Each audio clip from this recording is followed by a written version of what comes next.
ओम नमः शिवाय। नमस्कार, मु ज्योतिष प्रशांत आपण को मोर यूट्यूब चैनल को स्वागत करुच्ची। चलतु देखा आज ये वीडियो माध्यम आपण पार्टनर कौन सब करेन्ट फिलिंग्स अच्छी सी कौन चाहूँगी उद्देश्य कौन रहस्य कौन मु डिटेल आ विस्तीर्ण भाव ये वीडियो मु आपण को कहबी। आपण ये वीडियो को आरंभ शेष पर्यंत देखिले जानीपारे शेष गोटे कनक्लूजन पॉइंट फाइनल पॉइंट रे आपण पहुँचे। अवश्य आपण मैंने चैनल को सब्सक्राइब करने चैनल वीडियो को लाइक करने के भूलिबे नहीं और शेयर करने के भूलिबे नहीं। जेबे भी आपणकर मन में किसी प्रश्न थाए आपण पार्टनर को लेकिन मते कांटेक्ट करेंगे। मु आपण को मोर पर्सनालिटी माध्यम आपण को मु रेमेडीज देवी तार बाट बतेबी आपण देखिए। आउ गोटे अवश्य आपणकर जहाँ जहाँ सब अच्छी आपणकर जो समस्या अच्छे आप पार्टनर को लेकिन से समस्यार समाधान बाट खोल आप धीरे धीरे गोटे सुंदर जीवन यापन अतिबाहित करेंगे, गोटे सुंदर परिवार होकि रे।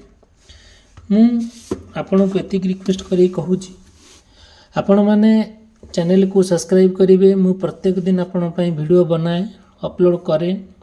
आपण मैंने अवश्य देखुंती लाइक भी करूना, कमेंट भी करूना, सब्सक्राइब भी करूना, करने केबे भी मन ऋणा करेंगे नहीं। मु चाहूँगी आम गोटे परिवार होकि रहिबा ए डिजिटल दुनिया माध्यम ना आपण मते देखिछन ना मु आपण को देखुची। जहाँ आपणकर समस्या अच्छी मते कांटेक्ट करूछन मेसेज करूतरी से समस्यार समाधान बाट आपण को देखौची। मु जड़े जेहेतु ज्योतिष हिसाब से काम करे, जेहेतु भविष्य गणना करे, आपण को मु एई कार्ड टारो कार्ड माध्यम मु आपण को जहाँ कार्ड बाहर से कहे आपण मैंने जानती ये कार्ड एबिकार नुहे को 5000 वर्ष पूर्वे ये जिनस रही आसी अच्छी जोटा कम्प्लीट भाव में आम अल्प बहुत कार्ड उपर जानीचे, टारो कार्ड उपर जानीचे। जमीती जातक अच्छी सेमती टारो कार्ड अच्छी। जातक अपेक्षा टारो कार्ड बेसी आकुरेट जिनस आमको मिले भविष्य गणना करने। आम जहाँ जहाँ सब करुचे, जहाँ जहाँ जहाँ सब आम ए कहूचे हे तो आपण सहित कनेक्ट हो पारे, मे भी न हो पारे। जदिव भी किसी सेमती मन प्रश्न थाए मत कांटेक्ट करेंगे, किसी भी असुविधा नहीं। मु मोर पर्सनालिटी माध्यम आपण को डिटेल और विस्तीर्ण भाव में कहबी। देखो मोर पर्सनल नंबर देइछि स्क्रीन रे चली डिस्क्रिप्शन बॉक्स रे अच्छी। आपण से प्रभु ईश्वरंकर आशीर्वाद प्रभु जगन्नाथंकर कृपारू जेहेतु आम गोटे विद्या मिली आम मैंने कहवा से भगवानकर आशीर्वाद से करुणारू से कृपारू तांकर आशीर्वाद नहीं आम आज वीडियोटी आरंभ करवा।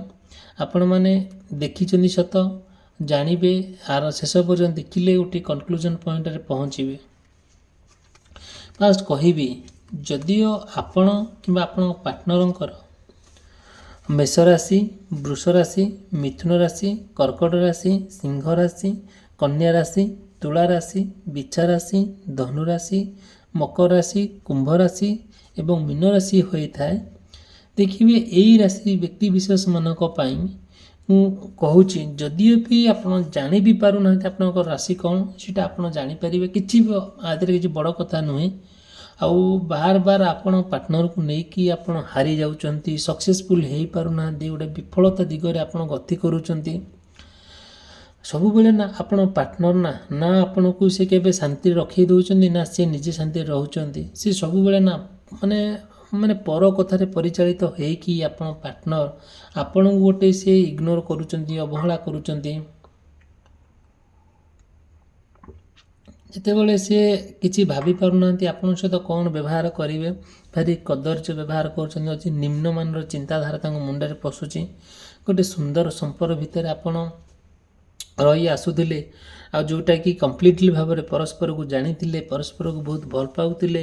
गोटे परिवार प्रति स्नेह श्रद्धा आदरता थिला, गोटे परिवार प्रति गोटे भल पाइबा थिला, गोटे पार्टनर प्रति स्नेह ममता आदरता भितर भरीपूर्ण थिला। एमिति कौनसी दिन ना, एमिति कौनसी समय ना, एमिति कौनसी मुहूर्त ना जे से आपण को କଲ୍ କରୁନଥିଲେ କି ପଚାରୁନଥିଲେ କି ଆପଣଙ୍କ ସାଙ୍ଗରେ କଥା ହେଉନଥିଲେ। ଏତେ ସୁନ୍ଦର ଭାବରେ ଆପଣଙ୍କୁ ସେ ଖୁବ୍ ଭଲ ପାଆନ୍ତି, ବହୁତ ଆନ୍ତରିକତା ସହକାରେ ଆପଣଙ୍କୁ ସମ୍ମାନ କରନ୍ତି, ଶ୍ରଦ୍ଧା କରନ୍ତି, ସ୍ନେହ କରନ୍ତି। ଏଇ କିଛି ଦିନ ହେବ, କିଛି ମାସ ହେବ ସେ ଆପଣଙ୍କୁ କମ୍ପ୍ଲିଟ୍ ଭାବରେ ଇଗ୍ନୋର କରୁଛନ୍ତି, ପର କଥାରେ ପରିଚାଳିତ ହେଇକି ଆପଣଙ୍କୁ ଛାଡ଼ି ଚାଲି ଯାଉଛନ୍ତି। ବାର ଆପଣଙ୍କୁ ମାନେ ଖରାପ ଭାଷାରେ ଗାଳି ଗୁଲଜ କରୁଛନ୍ତି, ଆପଣଙ୍କୁ ବିଭିନ୍ନ ପ୍ରକାର କଥା ଆପଣଙ୍କୁ ସେ କହୁଛନ୍ତି, ଯେଉଁଟାକି ଭାବି ହେବ ନାହିଁ କେମିତି ଧୀରେ ଧୀରେ ଏମିତି କାହିଁକି ସେ କରୁଛନ୍ତି, ତାଙ୍କ ମନଟା ଆକ୍ଚୁଆଲି ଚାଲିଛି କ'ଣ, ତାଙ୍କର ଉଦ୍ଦେଶ୍ୟ କ'ଣ, ଆଉ କାହିଁକି ଏମିତି ମାନେ ଆପଣ ତାଙ୍କ ପାଖରେ ଏମିତି କାହିଁକି ଗୋଟେ ଖରାପ ମଣିଷ ହେଇକି ବଞ୍ଚୁଛନ୍ତି। ଯଦି ଆପଣ ଜାଣିବାକୁ ଚାହୁଁଛନ୍ତି, ତା'ର ରିୟୁନିୟନ୍ ହେବାକୁ ଚାହୁଁଛନ୍ତି, ଯଦିଓ ବି ତାଙ୍କ ମନରେ କ'ଣ ଭାବନା ସୃଷ୍ଟି ହେଉଛି ଜାଣିବାକୁ ଚାହୁଁଛନ୍ତି, ମୋତେ କଣ୍ଟାକ୍ଟ କରିବେ। ମୁଁ ତା'ର ସମାଧାନ ବାଟ ଆପଣଙ୍କୁ ଦେଖେଇବି ମୋର ପର୍ସନାଲ ରିଡ଼ିଂ ମାଧ୍ୟମରେ। ଠିକ୍ ଅଛି। ଯଦି ଚ୍ୟାନେଲକୁ ସବସ୍କ୍ରାଇବ୍ କରିବା ପାଇଁ ଆଉ ଭିଡ଼ିଓକୁ ଲାଇକ୍ କରିବା ପାଇଁ କେବେ ବି ଭୁଲିବେ ନାହିଁ, ସେୟାର କରିବା ପାଇଁ କେବେ ବି ଭୁଲିବେ ନାହିଁ, ଜମା ବି ମନରେ ଘୃଣା କରିବେ ନାହିଁ। ମୋର ଏଇଟା ଆପଣଙ୍କ ପ୍ରତି ଗୋଟେ ରିକ୍ୱେଷ୍ଟ। ଠିକ୍ ଅଛି, ଆପଣ ଡିସାଇଡ଼୍ କରିବେ ଯଦି ଭିଡ଼ିଓଟି ଭଲ ଲାଗୁଥାଏ ଶେଷ ପର୍ଯ୍ୟନ୍ତ ଦେଖିବେ। ଦେଖନ୍ତୁ, ମୁଁ ଆପଣଙ୍କୁ ଆଗରୁ କହିଛି, ଯେତେବେଳେ ନା ଈଶ୍ୱରଙ୍କର ଗୋଟେ କୃପା ଥାଏ, ଈଶ୍ୱରଙ୍କର ଗୋଟେ ଭଲ ପାଇବା ଥାଏ, ଆଉ ଗୋଟେ ଆଶୀର୍ବାଦ ଥାଏ ନା, ଆପଣଙ୍କ ପରିବାର କେହି ହାତ ବି ମାରିପାରନ୍ତି ନାହିଁ। କେହି ଆପଣଙ୍କୁ ଯେତେ ରାଗ ହିଂସା ଅଭିମାନ କଲେ ବି କେବେ ବି କ'ଣ ହୁଏ ନା କେହି କିଛି କରିପାରନ୍ତି ନାହିଁ। ଦେଖିବେ, ଆପଣଙ୍କୁ ଗୋଟେ ରିଏଲ୍ କଥା କହୁଛି, ଆପଣ ପ୍ରାକ୍ଟିକାଲ କଥା କହୁଛି। ଆପଣଙ୍କର ଗୋଟେ ଆପଣଙ୍କ ପାର୍ଟନର ଆପଣଙ୍କ ଭିତରେ ଗୋଟେ ଭଲ କଥାବାର୍ତ୍ତା ଚାଲିଥିଲା, ଆଉ ଖୁବ୍ ସୁନ୍ଦର ଆଦରତା ମଧ୍ୟ ଥିଲା, ପରିବାର ପ୍ରତି ଥିଲା, ଯେଉଁ ଫ୍ୟାମିଲି ପ୍ରତି ଥିଲା, ସୋସାଇଟି ପ୍ରତି ଥିଲା। ଏବେ କ'ଣ ହେଇଛି, ଏଇ କିଛି ଦିନ ହେବ ଯେତେବେଳେ ସିଏ ଆପଣଙ୍କୁ ଇଗ୍ନୋର କରି ଚାଲିଛନ୍ତି, ଆଉ ମିଛ କହି ଚାଲିଛନ୍ତି, ପ୍ରତାରଣା କରି ଚାଲିଛନ୍ତି। ଯାହା ସବୁ ଟଙ୍କା ପଇସା ଭଲ ମନ୍ଦ ଥିଲା, ସେ ନା କ'ଣ କରୁଥିଲେ, ସବୁ କଥା ନେଇକି ଅନ୍ୟ ଏକ ଜାଗାରେ ରହିଲେ, ଯେଉଁଟାକି କମ୍ପ୍ଲିଟ୍ ଭାବରେ ଆପଣ ଭାବିପାରିବେନି ଏତେ କି ଭଳିଆ କଥା, କେମିତିଆ ଲୋକ, କେତେ ମାନେ ଆପଣଙ୍କ କଥା ଚିନ୍ତା ବି ଦିନେ କରୁନାହାନ୍ତି। ମୋର ପରିବାର କେମିତି ଥିବ, ମୋର ପାର୍ଟନର କେମିତି ଥିବ, ମୋର ପିଲାଛୁଆ କେମିତି ଥିବେ, ମୋର ବାପା ମା କେମିତି ଥିବେ, କଥା ଚିନ୍ତା ବି କରୁନାହାନ୍ତି। ସବୁବେଳେ ପର କଥାରେ ପରିଚାଳିତ ହେଇକି ଆପଣଙ୍କୁ ଛାଡ଼ି ଦେଇ ଯାଇକି ଆଉ କେଉଁଠି ସେ ବସବାସ କରୁଛନ୍ତି, ଆଉ କେଉଁଠି ରହୁଛନ୍ତି, ଆଉ କାହା ସାଙ୍ଗରେ ସମୟ ବିତାଉଛନ୍ତି। ଏଇସବୁ ଜିନିଷ ଦେଖିଲା ପରେ ଆପଣଙ୍କୁ ବହୁତ ଖରାପ ଲାଗୁଛି, ବହୁତ କଷ୍ଟ ଲାଗୁଛି। ଆପଣ ମଣିଷ ହିସାବରେ ଜଣେ ଭଲ ମଣିଷ, ଭାରି ଆଧ୍ୟାତ୍ମିକ ଲୋକ ଜଣେ, ଆପଣ ଭଗବାନଙ୍କୁ ବହୁତ ଭଲ ପାଆନ୍ତି। ଭଗବାନ ଆପଣଙ୍କ କଥା ବହୁତ ମାନେ ଆପଣ ଯାହା ଗୋଟେ ଆକ୍ସନ୍ ନିଅନ୍ତି ନା, ଯାହା ଗୋଟେ କରନ୍ତି ନା, ସବୁବେଳେ ଆପଣ ନା ଭଗବାନଙ୍କ ପ୍ରତି ଗୋଟେ ଶରଣାପନ୍ନ। ଆଉ ସୁଖ ହେଉ ଦୁଃଖ ହେଉ ଯାହା ବି ହେଉ, ଆପଣ ନା ଭଗବାନଙ୍କୁ ସବୁବେଳେ ଡାକନ୍ତି, ପ୍ରାର୍ଥନା କରନ୍ତି। ଆଉ ଦେଖିବେ, ଟ୍ରାଏ କରିବେ ଏତେ ସୁନ୍ଦର ଭାବରେ ଆପଣ ଜୀବନଟାକୁ ଅତିବାହିତ କରନ୍ତି, କେବେ ଭାବି ହେବ ନାହିଁ। ଠିକ୍ ଅଛି, ଯାହା ହେଉଛି ନା କାହିଁକି ହେଉ, ଫିର୍ ବି ଆପଣ ପାର୍ଟନରକୁ ଆପଣ ପାଇଯାଆନ୍ତୁ। ପାଇଲା ପରେ ଆପଣ ଗୋଟେ ସୁନ୍ଦର ଜୀବନଯାପନ ଅତିବାହିତ କରନ୍ତୁ। ନା ଆପଣଙ୍କ ଜୀବନରେ କେବେ ଏମିତି ହେବ ନା ହେବାକୁ କାହାକୁ ଦେବେ। ଆପଣ ରିଲେସନସିପ୍ ଆଉ ଗୋଟେ ଇମୋସନ୍, ଯେଉଁ ଭଲ ପାଇବା, ଯେଉଁ ଆପଣ ତାଙ୍କ ପ୍ରତି ଥିଲା, ଗୋଟେ ରିଲେସନସିପ୍ ଥିଲା, ସେ ରିଲେସନସିପ୍ରେ ଏବେ ଫାଟ ସୃଷ୍ଟି ହେଇଛି। ଯେତେବେଳେ ସେ ଗୋଟିଏ କଥାକୁ କେନ୍ଦ୍ର କରିକି ଆପଣଙ୍କଠାରୁ ଦୂରେଇ ଯାଉଛନ୍ତି, ଆପଣଙ୍କୁ ଡିସରେସ୍ପେକ୍ଟ କରୁଛନ୍ତି, ଆପଣଙ୍କୁ ଅବହେଳା କରୁଛନ୍ତି, ଆପଣଙ୍କୁ ଅଣଦେଖା କରୁଛନ୍ତି, ପର କଥାରେ ସବୁବେଳେ ପରିଚାଳିତ ହେଇକି ନିଜର ସବୁ ଧନ ସମ୍ପତ୍ତି ପର ହାତରେ ଗେଞ୍ଜି ଦେଉଛନ୍ତି, ପର ହାତକୁ ଦେଇ ଦେଉଛନ୍ତି। ଏଣେ ଚିନ୍ତା ବି ଦିନେ କରୁନାହାନ୍ତି, ମୋର ଜଣେ ପାର୍ଟନର ଅଛି, ମୋର ବି ଗୋଟେ ଫ୍ୟାମିଲି ଅଛି, ମୋର ବି ଛୁଆ ପିଲା ଅଛି, ମୋର ବି ଆଉ କେତେ କ'ଣ ସବୁ ଅଛି, ସେ କଥା ଦିନେ ଚିନ୍ତା ବି କରୁନାହାନ୍ତି। ସବୁବେଳେ ପର ପ୍ରୀତି ପ୍ରେମରେ ସେ ଉବୁଡୁବୁ ହେଇକି ରହୁଛନ୍ତି।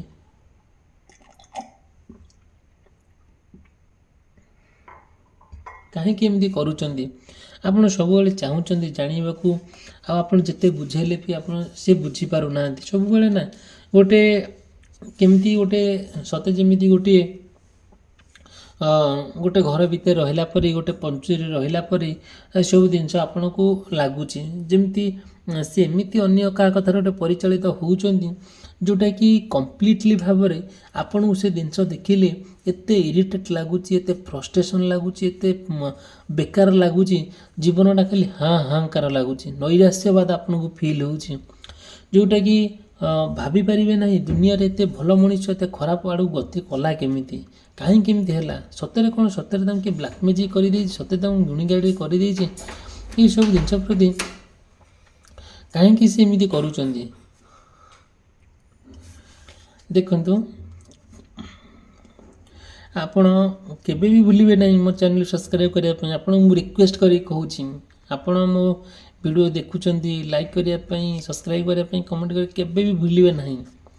ଆଉ ଏଥିପାଇଁ କହୁଛି, ମୁଁ ଚାହୁଁଛି ଏ ଡିଜିଟାଲ ଦୁନିଆ ମାଧ୍ୟମରେ ଆମେ ଗୋଟିଏ ପରିବାର ହେଇକି ରହିବା।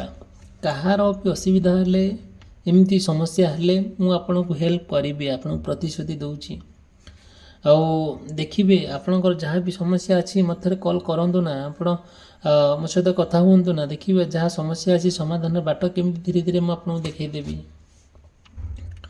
ଦେଖନ୍ତୁ, ଯାହା ବି ହେଉଛି ଭଲ ହେବ। ଆଉ ସବୁବେଳେ ଦେଖନ୍ତୁ, ଯେତେବେଳେ ଆପଣ ପାର୍ଟନର ନା, ଯେତେବେଳେ ପର ବୁଦ୍ଧିରେ ଚାଲୁଛନ୍ତି, ପର କଥା ଶୁଣୁଛନ୍ତି, ଆଉ ଯେତେବେଳେ ସେ ଚାହୁଁନାହାନ୍ତି କି କ'ଣ ପର ବୁଦ୍ଧି ତାଙ୍କୁ ବହୁତ ଭଲ ଲାଗୁଛି, ପର କଥା ତାଙ୍କୁ ଭାରି ଖୁସି ଲାଗୁଛି, ତାଙ୍କ କଥାରେ ପରିଚାଳିତ ହେଇକି ଆପଣଙ୍କୁ କମ୍ପ୍ଲିଟଲି ଭାବରେ ଇଗ୍ନୋର କରି ଚାଲିଛନ୍ତି। ଯେତିକି ସେ ଆପଣଙ୍କୁ ଭଲ ପାଇବା କଥା ସେତିକି ନାହିଁ। ଯେବେ ବି ଯେହେତୁ ଆପଣ ତାଙ୍କୁ ଖୁବ୍ ଭଲ ପାଆନ୍ତି, ତାଙ୍କ ପ୍ରତି ଆସକ୍ତି ହୁଅନ୍ତି, ତାଙ୍କ ପ୍ରତି ଗୋଟେ ସ୍ନେହ, ମମତା, ଶ୍ରଦ୍ଧା, ସମ୍ମାନ ଅଛି। ଆପଣ ଯେତେବେଳେ କଲ୍ କରନ୍ତି ସେ କଥା ହୁଅନ୍ତି ସତ, କିନ୍ତୁ କଥା ହେଲେ ବି ତାଙ୍କ ମନରେ ଅନେକ ପ୍ରଶ୍ନ ଉଙ୍କି ମାରୁଛି। ସବୁବେଳେ ନା ତାଙ୍କ ମନରେ ବହୁତ ଗୁଡ଼ିଏ କଥା ଲୁଚି ରହିଛି। ଆପଣ ଚାହୁଁଛନ୍ତି ତାଙ୍କ ମନରେ କ'ଣ ଚାଲିଛି, କ'ଣ ଆଉ ଚାଲିବ। ତେଣୁକରି ଯାହା ହେଉଛି ନା ହଉ, ଆଉ ଯେତେ କଷ୍ଟ ହେଉଛି ନା କାହିଁ ହଉ, କିନ୍ତୁ ଆପଣ ଗୋଟେ ପରିବାର ହେଇକି ରହିବାକୁ ଚାହୁଁଛନ୍ତି। ଦେଖନ୍ତୁ, ମଝିରେ ମଝିରେ ଆପଣ ସେଇ ଈଶ୍ୱରଙ୍କୁ ଯାହା ଦୁଃଖ ଅଛି ଆପଣ ଜଣାନ୍ତି, ମାଆଙ୍କୁ ମଧ୍ୟ ଜଣାନ୍ତି। ଆଉ ଜାଣିଛନ୍ତି ମାଆଙ୍କର ଆଶୀର୍ବାଦ କେମିତି ରହିଲେ କେମିତି ପରିବାର ପ୍ରତି କେହି ବି କୋପ ଦୃଷ୍ଟି କରିପାରିବେ ନାହିଁ। ସବୁବେଳେ ଆପଣ ଆଉ ଆପଣଙ୍କ ପାର୍ଟନର ଭିତରେ ଗୋଟିଏ ମନରେ ଗୋଟେ ପ୍ରଶ୍ନ ଆସେ। ଯେତେବେଳେ ପ୍ରଶ୍ନ କ'ଣ ଆସେ, ଆଉ ବହୁତ ପ୍ରକାର ବାର ଆଡ଼ୁ 17 ପ୍ରକାର କଥା ତାଙ୍କ ମାଇଣ୍ଡରେ ଜୁଟେ। ସବୁବେଳେ କଳିଆ କଥା କହନ୍ତି, କଳି ଲାଗିଲା ଭଳିଆ କଥା କହନ୍ତି। ଆଉ ଆପଣ ପାର୍ଟନର ନା ଏଇଭଳିଆ କଥା ଯେତେବେଳେ କୁହନ୍ତି, ଭାରି ବିକୃତକର ବ୍ୟବହାର କରନ୍ତି। ଆପଣ ସବୁ କ୍ଷେତ୍ରରେ ନା ସେସବୁ ଶୁଣିକି ଆପଣ ଧୈର୍ଯ୍ୟ ସହକାରେ ପୁରା ମନ ପ୍ରାଣ ଦେଇକି ତାଙ୍କୁ ବୁଝେଇବାକୁ ଆରମ୍ଭ କରନ୍ତି। କଳି ଝଗଡ଼ା ନ ହଉ ବୋଲି ଆପଣ ବାଲାନ୍ସ କରନ୍ତି। ଆପଣ ଭାବିପାରିବେ ନାହିଁ ଆଉ କାହିଁକି ତାଙ୍କ ମନରେ ଏମିତି ଆସୁଛି, ସେ କ'ଣ ଚାହୁଁଛନ୍ତି ଆକ୍ଚୁଆଲି। ତାଙ୍କ ସେଇ ଜିନିଷଟା ଆପଣ ପୁରା କମ୍ପ୍ଲିଟଲି ଭାବରେ ତାଙ୍କ ଉପରେ ଅପଡ଼େଟ୍ ହେବାକୁ ଚାହୁଁଛନ୍ତି। ବଟ୍ ତାଙ୍କ ମନରେ ଅନେକ ପ୍ରଶ୍ନ। ଯେତେବେଳେ ଅନେକ ପ୍ରଶ୍ନ ଆସୁଛି, ସେଇଠି କିମ୍ଭୂତ କିମ୍ବାକାର ମନୋଭାବ ନେଇକି ଆଉ ସେ ଆପଣଙ୍କୁ ଏମିତି ବାଗରେ ଟ୍ରିଟମେଣ୍ଟ କରୁଛନ୍ତି, ଏମିତି ବାଗରେ ବ୍ୟବହାର କରୁଛନ୍ତି, ଏଇଭଳିଆ ଉତ୍ତର ଦେଉଛନ୍ତି, କେବେ ମଣିଷ ଭାବିପାରିବ ନାହିଁ ଦୁନିଆରେ ଏତେ କଦର୍ଯ୍ୟ ମଣିଷ ଅଛନ୍ତି ବୋଲି। ଆରେ ଏତେ ସୁନ୍ଦର ଭଲ ପାଇବା ଭିତରେ, ଏତେ ସୁନ୍ଦର ଏତେ ପ୍ରେମ ଭିତରେ ଏତେ କେମିତି ସବୁ ଜିନିଷ ମାଇଣ୍ଡରେ ଜୁଟୁଛି, କ'ଣ କହିବା ଏ ଲୋକଙ୍କୁ। ଏ ଲୋକଙ୍କୁ ନା କୌଣସି ଗାଳି କରି ହେଉଛି, ନା ତାଙ୍କ କଥା ସହି ହେଉଛି, ନା ରହି ହେଉଛି। ସେ କଥାକୁ ଭାବିବା ବହୁତ ଦୁଃଖ, କଷ୍ଟ, ଯନ୍ତ୍ରଣା ଆପଣ ସମୟଟା ଅତିବାହିତ କରୁଛନ୍ତି। ଆମର ପୁରା କଥାରେ ଅଛି, ବନ ପଡ଼ିଗଲେ ସବେଇ ଜାଣନ୍ତି, ମନ ପଡ଼ିଗଲେ କେହି ବି ଜାଣିପାରନ୍ତି ନାହିଁ। ଯେତେବେଳେ ଗୋଟେ ମଣିଷ ମନ ଉପରେ ଆଘାତ ପଡ଼େ, ସେତେବେଳେ ସେ ମଣିଷଟା ଫିଲ୍ କରେ ଯେ ମୋ ସହିତ କାହିଁକି ଏମିତି ହେଉଛି। ଯଦି ହାତ କଟିଗଲା ଯେତିକି କଷ୍ଟ ନ ହୁଏ, ଗୋଟେ ମଣିଷର ହୃଦୟ ଆଉ ମନ ଭାଙ୍ଗିଗଲେ ତା 10 ଗୁଣ କଷ୍ଟ ଫିଲ୍ ହୁଏ। ସେଇ ଇଣ୍ଟରନାଲ୍ ଫିଲିଂ, ଇଣ୍ଟରନାଲ୍ କଷ୍ଟଟାକୁ କେହି ବୁଝିପାରନ୍ତି ନାହିଁ, କି ଦେଖି ବି ପାରନ୍ତି ନାହିଁ। ସେ କାହିଁକି ବୁଝିବେ? ଗୋଟେ ମଣିଷର ହୃଦୟ ଭିତରୁ ଯେତେବେଳେ କଷ୍ଟଟା ସୃଷ୍ଟି ହୁଏ, କଷ୍ଟଟା ସେଇଠୁ ଫିଲ୍ ହୁଏ, ସେ ଆପଣଙ୍କ ଅପୋନେଣ୍ଟରେ ଯିଏ ଅଛନ୍ତି ସେ କେହି ବୁଝି ବି ପାରନ୍ତି ନାହିଁ କାହିଁକି ଏମିତି କରୁଛନ୍ତି। ସେଇ ଈଶ୍ୱର, ସେଇ ପ୍ରଭୁ ଭଗବାନ ଆପଣଙ୍କ ପ୍ରତି ଗୋଟେ ଦୟା ପ୍ରବେଶ ହେଇ ଗୋଟେ କମ୍ପ୍ଲିଟଲି ଭାବରେ ଆପଣଙ୍କୁ ସିଏ ସାହାଯ୍ୟ କରନ୍ତି। ସବୁବେଳେ ଟ୍ରାଏ କରନ୍ତି କି ହଁ, ଈଶ୍ୱର ନା ଆମ ପାଖରେ ସବୁବେଳେ ଛିଡ଼ା ହୁଅନ୍ତି, ଆମର ଭଲ ମନ୍ଦ କଥା ସବୁବେଳେ ଶୁଣନ୍ତି, ଆମକୁ ଗୋଟେ ଭଲ ବାଟ ଦେଖାନ୍ତି। ଆପଣମାନେ ଜାଣନ୍ତି ଈଶ୍ୱରଙ୍କର କୃପା, ଈଶ୍ୱରଙ୍କର ଆଶୀର୍ବାଦ ରହିଲେ ମଣିଷ କେତେ ଯେ ଉପରକୁ ଯାଏ, ଭାବି ହେବ ନାହିଁ। ଆପଣ ବହୁତ ସୁନ୍ଦର ପରିବାର ବନେଇକି ରଖିଛନ୍ତି, ଧନ ସମ୍ପତ୍ତି ପ୍ରାଚୁର୍ଯ୍ୟ ଭିତରେ ରହୁଛନ୍ତି। ଏଇସବୁ ଜିନିଷ ଦେଖିକି ଆପଣ ରିଲେଟିଭ୍ ହୁଅନ୍ତୁ, ଆପଣ ପଡ଼ୋଶୀ ଲୋକ ହୁଅନ୍ତୁ, ଆପଣଙ୍କର କି ନିଜର ଲୋକ ହଉ, ଏସବୁ ଦେଖିକି ସହି ପାରୁନାହାନ୍ତି।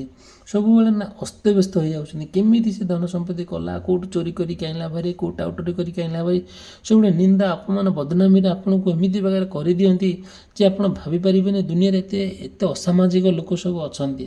ସେଇ କଥାକୁ ନେଇକି ଆପଣ ପାର୍ଟନରକୁ ନା ଗୋଟେ କମ୍ପ୍ଲିଟଲି ଭାବରେ ଶିଖେଇକି ଗୋଟେ କୁବୁଦ୍ଧି ଦେଇକି ଆପଣ ପରିବାରକୁ ଛାରଖାର ନରଖର କରିଦେଇଛନ୍ତି।